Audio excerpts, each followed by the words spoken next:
काय काय म्हणणं आहे नयनजी, काय म्हणणं आहे तुमचं? काय म्हणणं आहे तुमचं? त्यांचं म्हणणं आहे की ते मराठी शिकवण्यासाठी काही वेळ द्यावा या सगळ्या रिक्षा चालकांना. वेळ 25 वर्षात ते लोक रिक्षा चालवतात, त्यांना येत नाही का? वेळ तर दिलाय ना.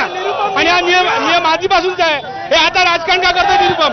आणि त्यांच्या राम यादवनी क्लासेस लावलेले आहेत.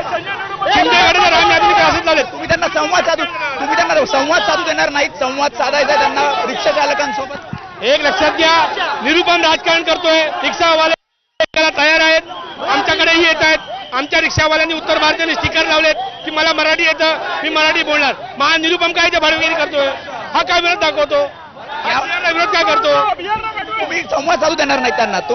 तुम्ही रिक्षा चालकांसोबत संवाद साधू देणार नाही काय? संवाद, त्यांचं म्हणणं आहे की संवाद साधायचा आहे मला रिक्षा चालक. भेटलो ना आम्ही राम यादवशी. राम यादव बोलला 2 तारखेला त्यांनी मीटिंग लावलेली आहे आणि त्या मीटिंग मध्ये तो रिक्षावाल्यांना मराठी शिकवणार आहे. महाविरोध का करतो संजय निरुपम? संजय निरुपमचा विरोध असेल तर आम्ही त्याला विरोध करणार, म्हणून आम्ही आज इथे जमलेले आहेत.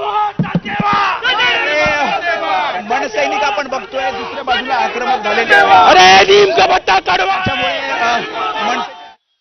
पदाधिकारी नेते हे या सगळ्या विरोधात आंदोलन करत. संजय निरुपम तर संजय निरुपम ज्या पद्धतीने रिक्षा चालकांसोबत संवाद साधण्याचा दावा करतायत, या सगळ्याला मनसे सध्या विरोध करताना दिसतेय.